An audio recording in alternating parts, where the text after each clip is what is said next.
नमस्कार दोस्तों। नमस्कार है सभी भाइयों को और सभी बहनों को एवं प्यारे और प्रिय सभी लोगों का इस वीडियो में आने के लिए सबसे पहले स्वागत है। दोस्तों, आप लोग पूरे विश्व भर से, पूरे ब्रह्मांड से, पूरे दुनिया में किसी भी जगह से मुझे इस वीडियो में सुन पा रहे हैं और देख पा रहे हैं, तो सबसे पहले आप सभी लोगों का इस वीडियो में आने के लिए मैं स्वागत करता हूं। दोस्तों, आप सभी को बताना चाहता हूं, इंडिया देश के कर्नाटका स्टेट में, भारत देश इंडिया देश के कर्नाटका स्टेट से एक रिक्रूटमेंट रिलीज हुई है। बड़ी रिक्रूटमेंट है दोस्तों। इस पोस्ट का नाम होगा विलेज एडमिनिस्ट्रेटिव ऑफिसर, वीईओ इस पोस्ट का नाम है। और ये पोस्ट जो है स्टेट गवर्नमेंट इसमें रिक्रूटमेंट करवाती है। और ये रिक्रूटमेंट, इसमें जो बॉडी है, रिक्रूटमेंट बॉडी जो है वो है आपका KEA। इनके द्वारा ये रिक्रूटमेंट आ चुका है दोस्तों स्टेट के अंदर, कर्नाटका में। तो अब मैं इस वीडियो में डिस्कस करने वाला हूँ आपका नोटिफिकेशन जो कि इस रिक्रूटमेंट के ऊपर आया है। टोटल 1000 वैकेंसी आई है दोस्तों। बिल्कुल आपने सही सुन लिया है, 1000 लोग इसमें वैकेंसी पर रिक्रूट होंगे, यानी कि ऑल इंडिया से लोग इसमें जाकर इस वैकेंसी को ले सकते हैं। टोटल 1000 लोगों को, 1000 लोगों को रिक्रूटमेंट देंगे, ये आपको वैकेंसियों पर जॉब देंगे। इस वीडियो में मैं आपके साथ एलिजिबिलिटी डिस्कस करूंगा, ठीक है। फॉर्म की फ़ीस कितनी ली जा रही है वो डिस्कस करूंगा, सैलरी क्या मिलेगा वो डिस्कस करूंगा। सिलेक्शन के लिए इसमें होगा दोस्तों आपका एक एग्ज़ाम, तो उस एग्ज़ाम का सिलेबस क्या होगा, एग्ज़ाम का पैटर्न क्या होगा वो डिस्कस होगा। नेगेटिव मार्किंग जैसी बातें डिस्कस होंगी।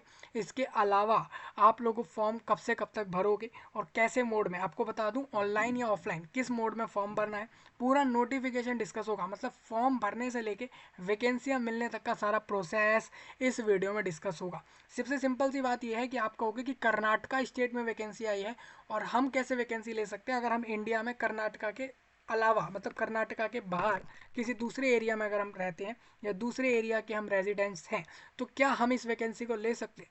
तो ये चीज़ तो मैं यहीं क्लियर कर देता हूँ।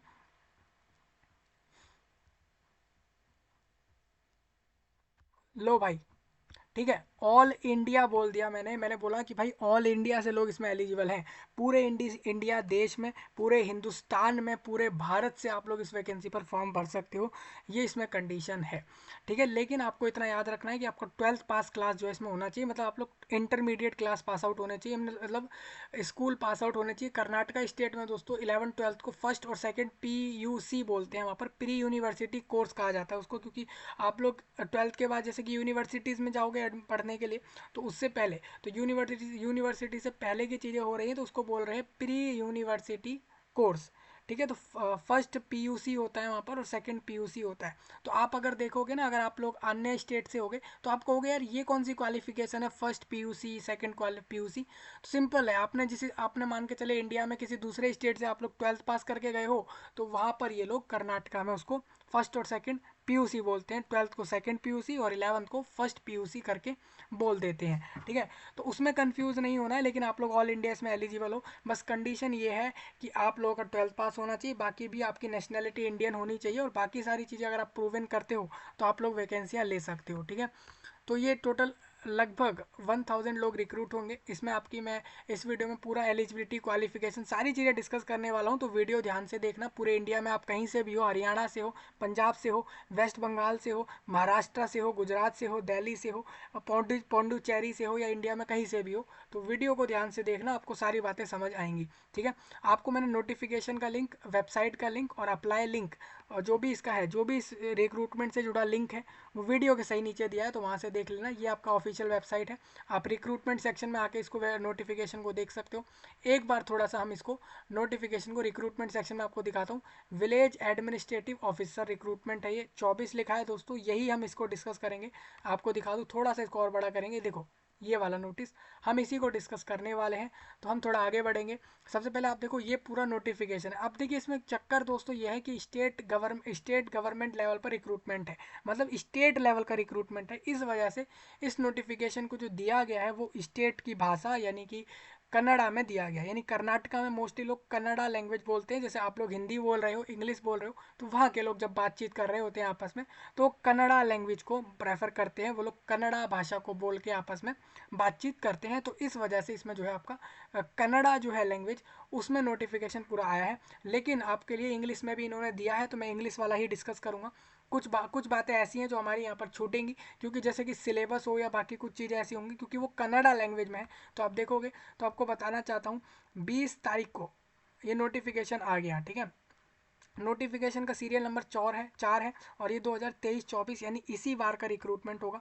टोटल सैलरी मिलेगी 22,000 से लेकर 42,000 की, यानी करीब करीब कैंडिडेट जो यहाँ सिलेक्ट होगा उसको 25 से लेकर 30,000 रुपये पर मंथ मिलेंगे।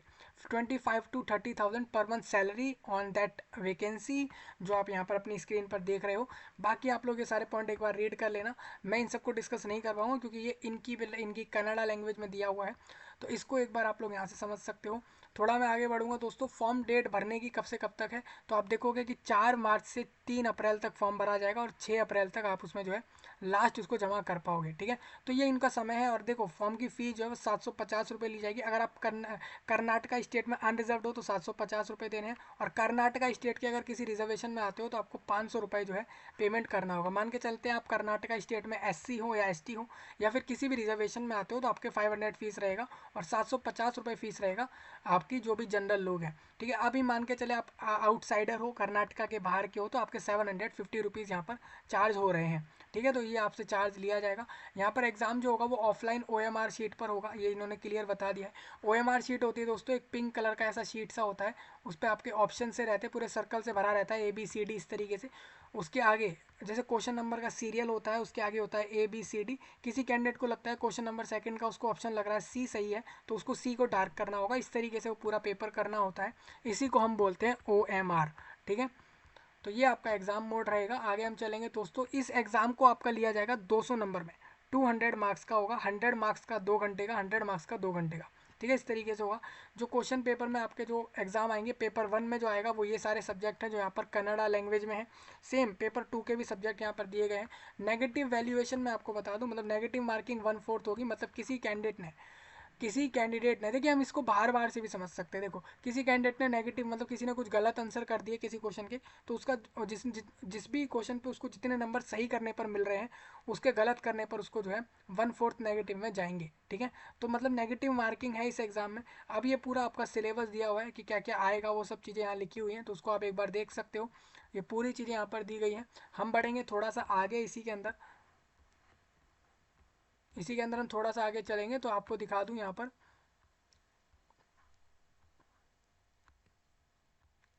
देखिए किसी को अप्लाई करते समय कोई प्रॉब्लम हो तो इन्होंने हेल्पलाइन नंबर दे दिया है यहाँ पर। और यहाँ पर इसके आगे मैं थोड़ा चलता हूँ इसी के अंदर। देखिए कर्नाटका स्टेट में ना दोस्तों काफ़ी तरीके से लोग हैं। जैसे आप देखोगे SC हैं, ST हैं, कैटेगरी 1 में आते हैं कुछ लोग, कैटेगरी 2A, कैटेगरी 2B, ये कैटेगरीज वाइज डिवाइड बनाया गया है वहाँ पे कर्नाटका में। तो इस तरीके से वहाँ पे लोग आते हैं। देखिए कुछ लोग एक्स सर्विस मैन भी होंगे, वो लोग भी होंगे जो नेवी, आर्मी, एयरफोर्स में काम कर चुके हैं। अब वो कहेंगे कि हमें कर्नाटका स्टेट में जो है विलेज एडमिनिस्ट्रेटिव ऑफिसर का वैकेंसी लेना है, तो वो लोग भी ले सकते हैं। उनको कहते हैं हम लोग एक्स सर्विस मैन, ठीक है भाई। तो उसको ये लोग XMP से नाम से बोलते हैं, एक्स सर्विस मैन को। रूरल कैंडिडेट वो होंगे जो स्टेट कर्नाटका में ही ऐसे जगहों पर रह रहे हैं जो कि ग्रामीण इलाके हैं, ग्रामीण एरियाज़ हैं, ठीक है। तो और डिसेबिलिटीज़ के लिए इन्होंने PH यूज़ करा है, और कल्याणा कर्नाटका के लिए इन्होंने KK यूज़ करा है। तो ये सब आपके लिए यूज़ करेंगे। कोई ट्रांसजेंडर अगर फॉर्म भरेगा तो उसको इन्होंने शॉर्ट फॉर्म में TG बताया है। तो इस तरीके से आप लोगों के लिए पूरा इन्होंने सारा लिख के रखा हुआ है, पूरा लिस्ट में कि कौन कर पूरे स्टेट में किस किस वर्ग में आते हैं, मतलब किस किस कम्युनिटी से आ रहे हैं या फिर किस फील्ड से आ रहे हैं। तो वो सारी बातें इन्होंने यहाँ पर लिखी हैं। अब मैं आपको आगे बताना चाहूँगा, ये आपका कास्ट फॉर्म आ जाता है, वो आप देख सकते हो। तो ये स्टेट लेवल के फॉर्म होंगे। मतलब अगर आप लोग कोई भी रिजर्वेशन लोगे तो आप कर्नाटका स्टेट के ही होंगे, तभी आपको मिलेगा। आउटसाइडर को एक जनरल के तरीके से फॉर्म भरना है, ठीक है। मतलब मतलब ये हो जाता है कि आप अगर कर्नाटका के बाहर के हो तो आप एक जनरल के तौर पर इस वैकेंसी को ले सकते हो, ठीक है। ये एक तरीका है। तो ये पूरा आप लोगों का इस डिसेबिलिटी वालों का फॉर्म आ गया है। और इस तरीके से पूरा नोटिफिकेशन हो चुका है। अब देखिए आप लोग, अब इस स्क्रीन पर देख रहे हो ना ये चीज़, ये लिखी है आप लोगों का कर्नाटका स्टेट की जो है आप लोगों की वैकेंसियाँ लिखी हैं कि किस जिले में या किस एरिया में कितनी वैकेंसियाँ हैं। तो आपको बता दूं कर्नाटका स्टेट में बेंगलुरु जो एरिया है, तो बेंगलुरु एरिया जो है आप लोगों का, वहाँ पर जो आपका रूरल और अर्बन जो एरिया है मैं आपको बता दूं, तो आपके जो रूरल एरिया में आई है 32 वैकेंसी आई है और अर्बन में 34 आई है। तो इस तरीके से आप लोगों को ये सारी वैकेंसी समझनी पड़ेंगी कि कितनी कितनी वैकेंसी किस किस ज़िले में आई है। ठीक है, तो किस जिले में कितनी वैकेंसी आई आप यहाँ से समझ लेना, पूरा डिटेल में इन्होंने दिया हुआ है। तो ये कन्नड़ा वाले भाई बहनों के लिए तो बहुत सिंपल हो जाएगा, वो लोग आसानी से पूरा नोटिस समझ सकते हैं। अब मैं थोड़ा इंग्लिश वालों को भी बता दूं कि भाई अगर कोई कहेगा कि मैं तो यार इंडिया में किसी दूसरी जगह से हूँ, लेकिन मैं अगर इस वैकेंसी को ले सकता हूँ तो मुझे मेरी भाषा में थोड़ा सा समझाओ, तो मैं आपको दिखाने वाला हूँ। अब सबसे पहले आप ये समझिए कि जो बेंगलुरु का जो रूरल एरिया में वैकेंसी आई है उसको आप लोग समझ सकते हो यहाँ पे डिटेल्ड में।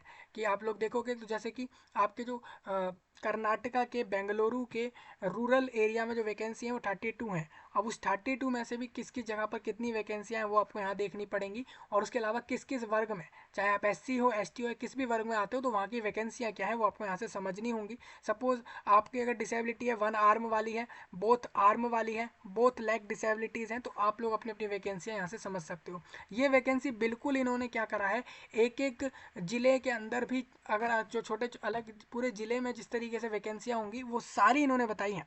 देखो ये जो बेंगलुरु है, इन्होंने बेंगलुरु का इन्होंने यहाँ पर अर्बन एरिया वाली वैकेंसी डाल दी है। इस तरीके से पूरे नोटिस में इन्होंने वैकेंसियाँ डाली हुई हैं कि किस एरिया में कितनी वैकेंसियाँ हैं। तो ये आप पूरा फाइल देख लेना, ये फाइल काफ़ी लंबा है, इससे आपको समझ आ जाएगा कि कहाँ कहाँ पे कितनी वैकेंसियाँ हैं। ठीक है, बाकी जो लोग इंग्लिश में समझना चाहें तो उसके लिए उनको करना पड़ेगा कि ऑनलाइन जाकर ढूंढना पड़ेगा कि किस एरिया में कितनी वैकेंसी है। ठीक है, तो इतना आप लोग कर लेना थोड़ा, क्योंकि आपको वैकेंसी चाहिए तो इतना तो आप कर ही सकते हो कि किस एरिया में कितनी वैकेंसी है उसको आप लोग सर्च कर सकते हो। इंग्लिश में मिल जाएगा, इंग्लिश हिंदी जिसमें भी आपको चाहिए वो मिल जाएगा, लेकिन स्टेट स्टेट लेवल रिक्रूटमेंट है, इसी वजह से इन्होंने पूरा कन्नड़ा लैंग्वेज में डाला है इसको, लेकिन and candidate all India eligible है।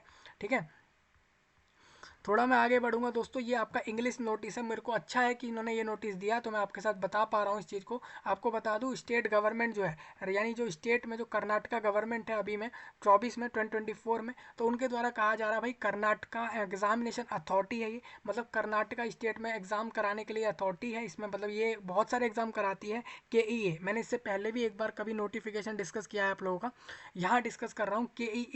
KEA मतलब कर्नाटका एग्जामिनेशन अथॉरिटी, इसका आपका जो है समपिंग रोड है आप लोगों का, सैम्पिंग आप इसको बोल सकते हो, सैम्पिंग रोड है ये 18th क्रॉस, और ये आपका जो है मालेश्वरम बेंगलुरु में इनका जो है मेन ऑफिस है KEA का, और ये पूरे स्टेट में रिक्रूटमेंट एग्जाम कराने वाले हैं। इनका मेल दिया हुआ है।